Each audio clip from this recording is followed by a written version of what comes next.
Hello everyone, welcome back to my channel ClouDevOps.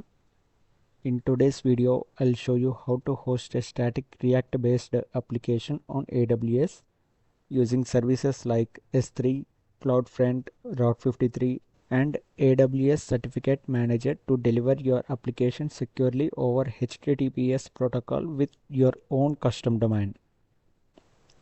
This is a real world hosting setup used in production, so let's get started. Before jumping into AWS practical session, let's quickly understand the architecture flow. When the user enters the custom domain in the browser, the request goes to Route 53 service. Route 53 resolves the domain and directs the request to CloudFront service. CloudFront acts as content delivery network. The CloudFront service caches the S3 bucket content at edge locations around the world for reducing the latency and improving content delivery speed for users. And HTTPS entry point using the certificate from AWS Certificate Manager. And finally, CloudFront sends the content back to the browser securely for the end users. So the first step is to create the production build for our React app. So I'm going to switch to the VS Code editor.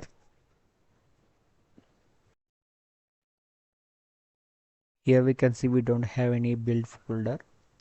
So let's create the production build for our React app by using this command like npm run build.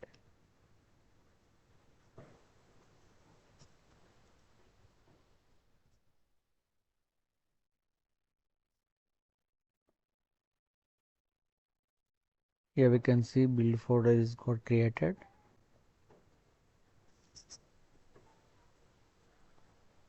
Here we can see multiple folders and files. So now let's check our application whether working fine or not from our local machine. npm start.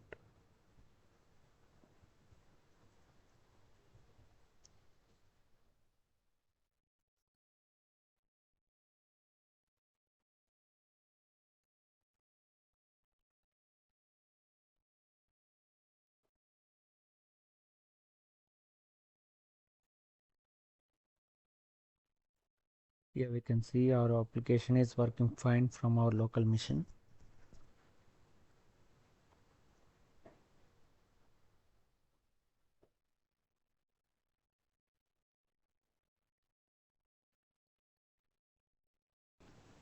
So let's switch to the AWS console and we'll create S3 bucket over there.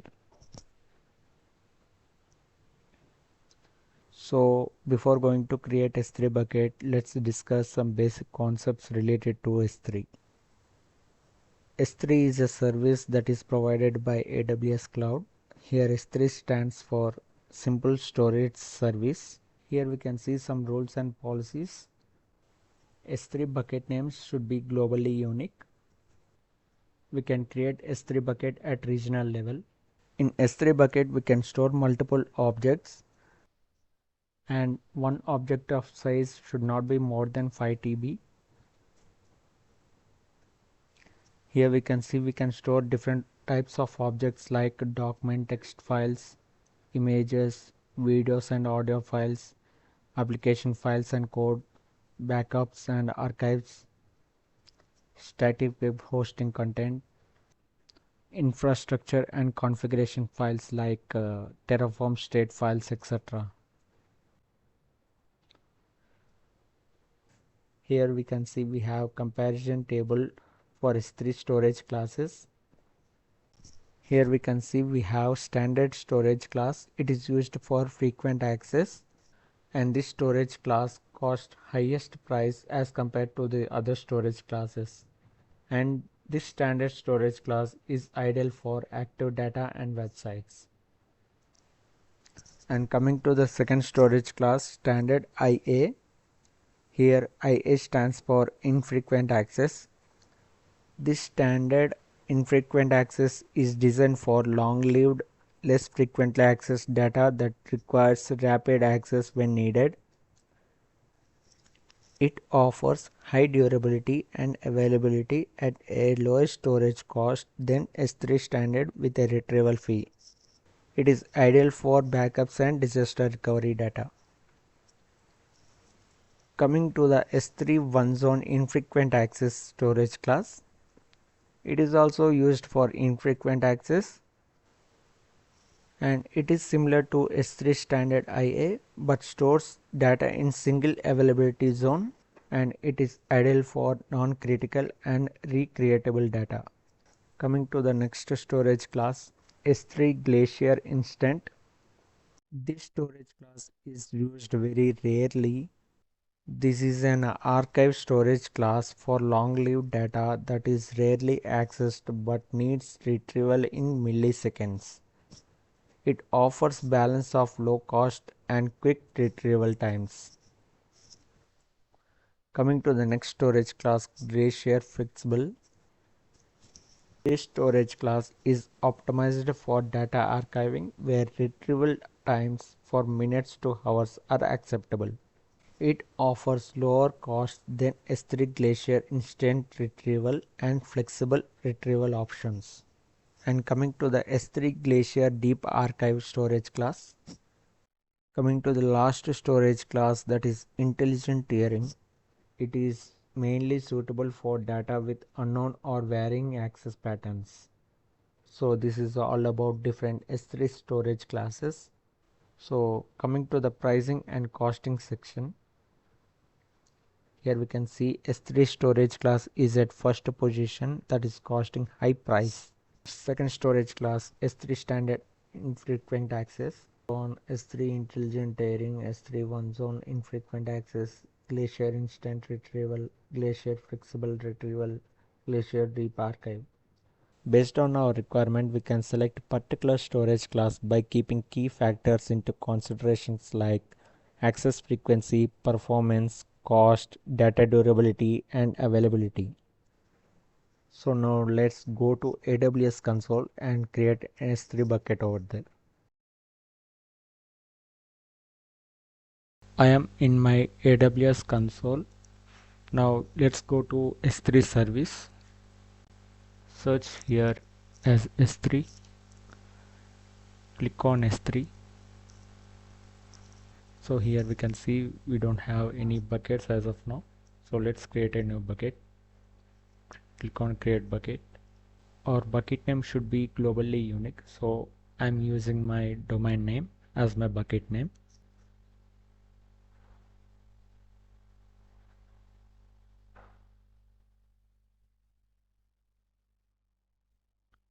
As of now, I'm leaving all the default settings as it is.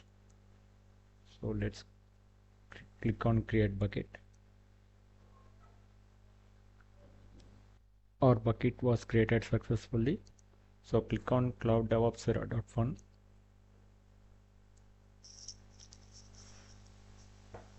Here we can see we don't have any objects as of now. So click on upload. We can add files or add folders that are existing in our local PC, or we can drag and drop the files and folders. Here we can see these are the two files and two folders, static folder and assets folder.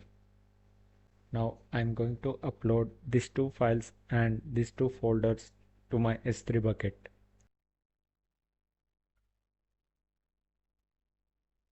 I have drag and drop the files and folders. So click on upload. You can see here upload is in process. Some files are already succeeded. We can see all files are uploaded successfully. Click on close. We can see index.html and assetmanifest.json. These are two files and these are two folders. Now go to properties tab. Go to end of this page. Here we can see static website hosting.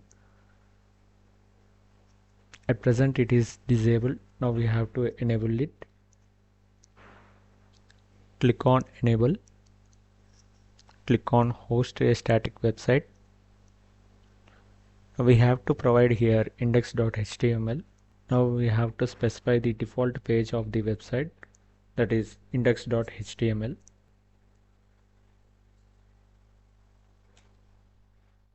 Now click on Save Changes.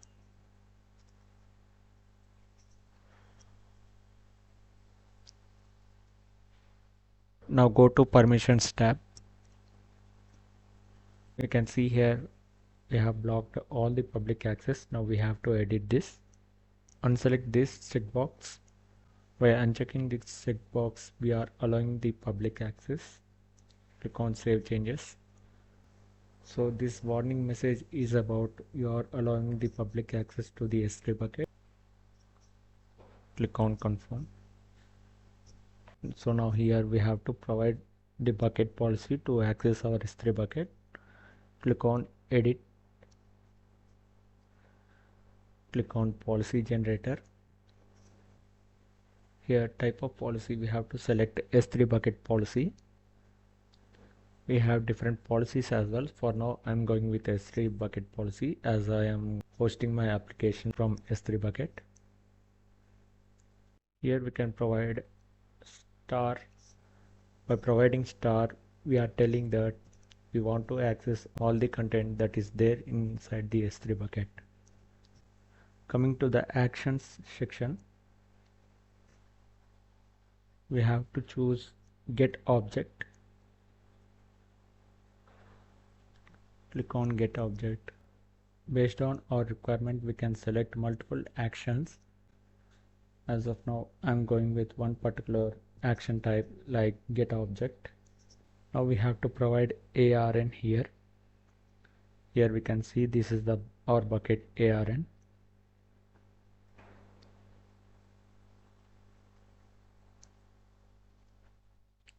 Click on add statement. Click on generate policy. This is the policy that is generated through these details that we have entered earlier. Click on copy policy. Go to S3 bucket and paste the policy. Click on save changes. Here we have got an error like action does not apply to any resource in this statement. So the error is we have to provide here /star. This tells the policy to access all the content that is there inside this S3 bucket. So let's click on save changes once again. Now here we can see our bucket policy was successfully created. Now go to properties section. Here we can see the bucket website endpoint. By using this endpoint, we can access our React application. Click on this link. Here we can see our application was deployed through S3 bucket.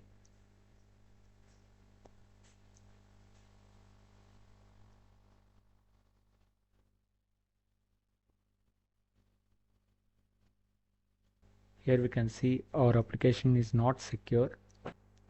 To secure this application, we have to provide the SSL certificate. So to provide HTTPS protocol, we have to use a service in AWS called AWS Certificate Manager. By using that service, we can request a certificate to secure this application. Go to AWS console.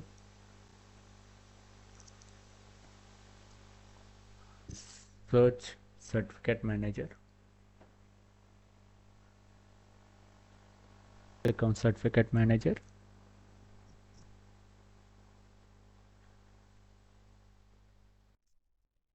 Here I have already created one certificate earlier. So let's create a new certificate over here. Click on Request. Select a request a public certificate. Next. Now we have to provide fully qualified domain name. I'm going to provide my domain name.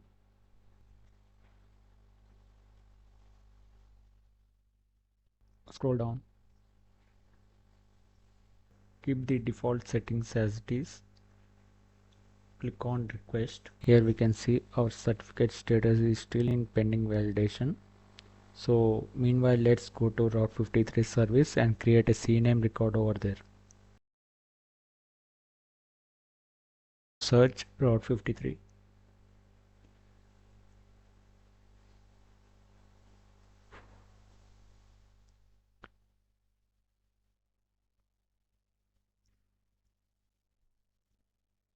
Click on hosted zone.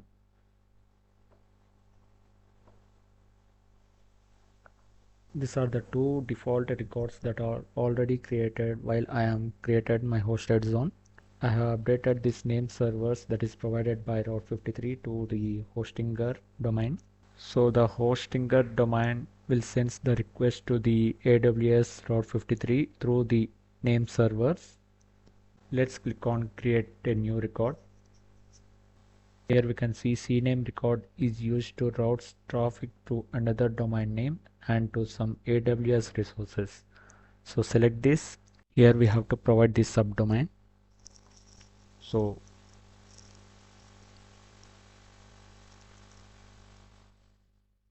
copy this part and paste it over here in subdomain value. And in the value section we have to copy and provide this value over there.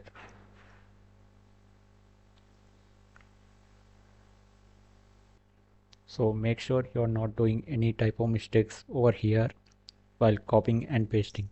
I'm going to give TTL seconds as 60 seconds. Click on create records. Now go to Certificate Manager once again. So now here we can see this is my new certificate that I have created, and the status was showing as issued and success.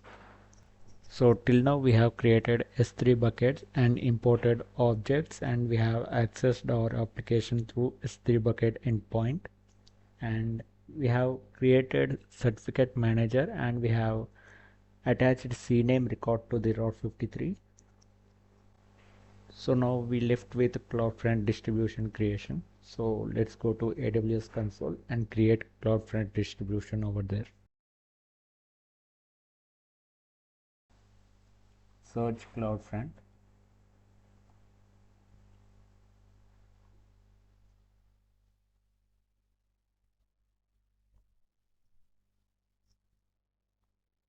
Here we can see that I have one CloudFront distribution that I have created earlier and it is disabled. Let's delete this.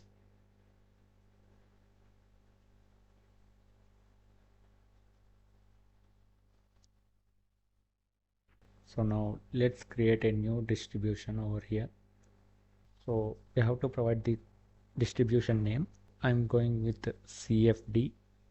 So we have to select single website or app.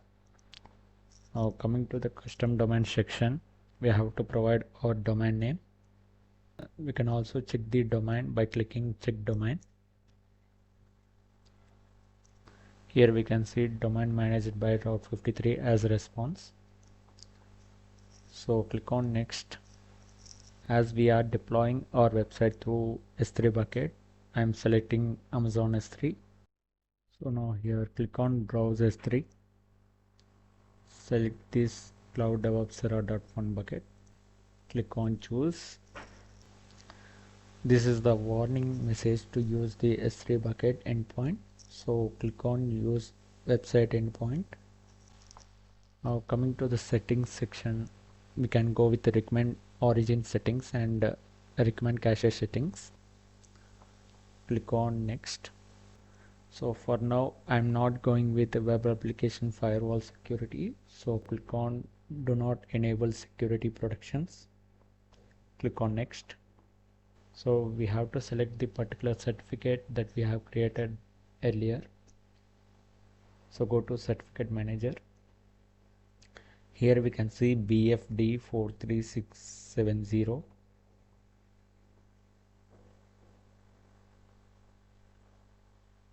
This is the certificate that we have created earlier. Click on next. Click on create distribution. Here we can see successfully created new distribution. It is still deploying. Once it is deployed, we can access our application using this URL. Here we can see it is deployed. Now we can access React application using this distribution domain name. Paste the URL here. So here we can see we are able to access our application using CloudFront URL. And now here we can see our application connection is secure.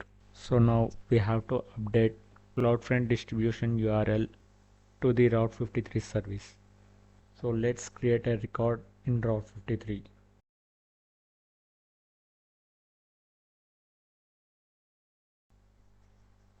Go to Route 53, click on create record. Here we have to select a record because it routes traffic to an IPv4 address and some AWS resources. In this case we are using CloudFront distribution. So now I'm not providing any subdomain over here. I'm going with CloudDevOps domain name. Now we have to click on alias. We have to choose endpoint like CloudFront distribution. Copy this distribution URL. Paste this URL here.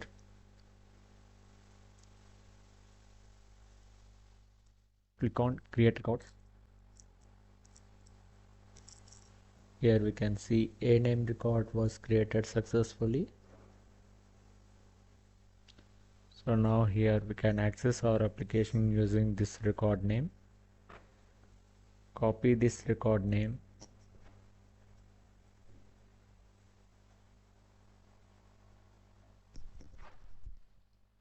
You can see we are able to access our application using our own custom domain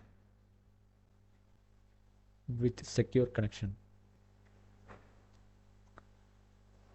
I have already made a video in my channel how to purchase a domain and how to configure to Route 53. So if you want to create your own custom domain, I recommend you to refer that video that is there in my channel.